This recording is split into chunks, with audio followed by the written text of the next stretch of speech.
সবচেয়ে বড় আমরা ক্ষতিগ্রস্ত হয়েছে পড়াশোনা না করার কারণে। হযরত আবু বকর রাদিয়াল্লাহু তাআলা আনহু খেলাফতের দায়িত্ব পাওয়ার পরে কাপড়ের গাঁটটি নিয়ে বাজার দিয়ে রওনা। কাপড়ের গাঁটটি খলিফাতুল মুমিনিন গোটা মুসলিম জাহানের বাদশা আবু বকর সিদ্দিক রাদিয়াল্লাহু তাআলা, অথচ কাপড়ের গাঁটটি নিয়ে বাজার দিয়ে রওনা করছে। ওমর ইবনে খাত্তাব রাদিয়াল্লাহু তাআলার সাথে দেখা।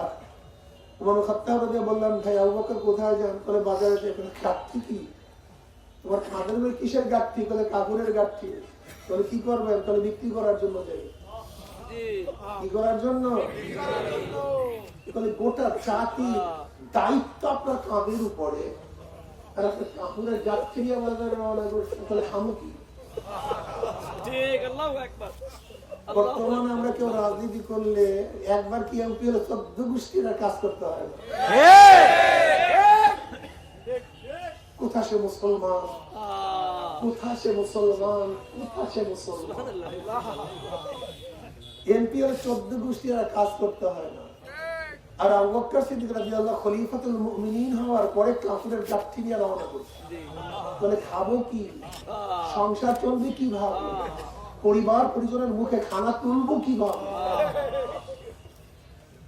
কারণ দরকার নেই আপনার ব্যবসা বাণিজ্য করা, চলেন আপনার বাইতুল মাল থেকে কিছু আপনাকে ভাতা নির্ধারণ করি। বাইতুল মাল থেকে কিছু ভাতা নির্ধারণ করি। আমিনুল মুমিনিন খলিফাতুল মুসলিমিনের ভাতা জানেন কি পরিমাণ? বাইতুল মাল থেকে সরকারি ফান্ড থেকে তাকে কি পরিমাণে ভাতা দেওয়া হয়েছে জানেন? একজন মধ্যবিত্তি, খুব ভালো মতো মনে রাখবেন, একটা মধ্যবিত্তি ফ্যামিলি চলার জন্য যেই পরিমাণের খরচের প্রয়োজন ঠিক এই পরিমাণ।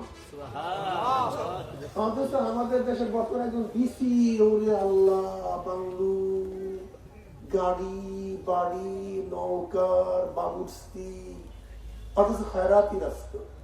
এই প্রত্যেকের মাথার উপর 1.5 লক্ষ টাকা দিন। এই যত মানুষ এখানে দেখেন বাংলাদেশের প্রত্যেকটা মানুষের উপরে 1 লক্ষ টাকা ঋণ নিয়ে জন্মগ্রহণ করি। প্রত্যেকের উপর ঋণই আমরা। অথচ আমাদের অফিসার অবিচার, অফিসার না তো অবিচার।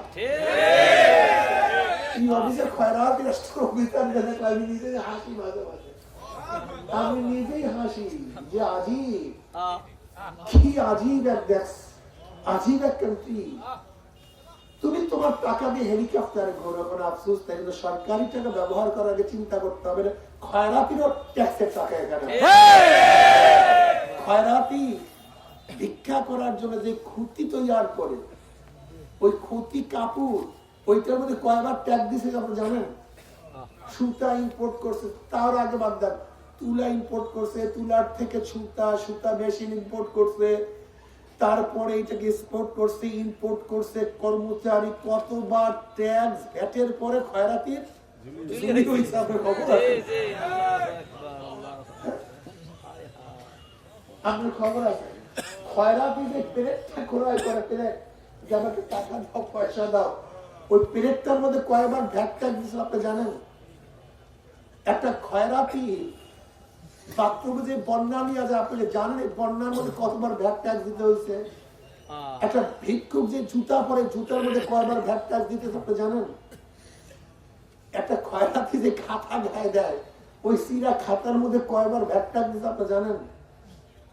একটা খয়রাতি যে চাউল কিনে তার মধ্যে ভ্যাট ট্যাক্স দিতে হয়। আপনারা সব বাদ, অর্থাৎ বাংলাদেশের এমন কোন মানুষ নেই যে চশমাটা কিনছে কতবার এর মধ্যে ভ্যাট ট্যাক্স দিতে হয়েছে। এই টুপিটা বানাইছি, এই ঘড়িটা কিনছি, এর মধ্যে কতবার ভ্যাট ট্যাক্স দিতে আপনারা জানেন? অথচ আমাদের দেশে সমস্ত ভিক্ষুকদের পয়সা নিয়ে আমরা যারা ক্ষমতায় যাই, আমরা জালেম হয়ে যাই। আল্লাহ মাফ করে দেব আমাদের সবাইকে। যদি মাথার মধ্যে একবার থাকতো টাকাগুলি কাদের, আপনারা সবাই জানেন বাংলাদেশের কোন ধনীদের জন্য বরাদ্দ নেই।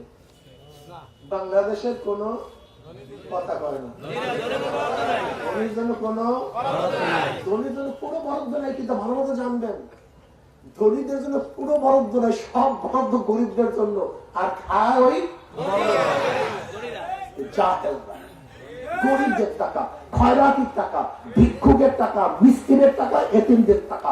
বিকল্প মহব্বতের টাকা ওরা খায়।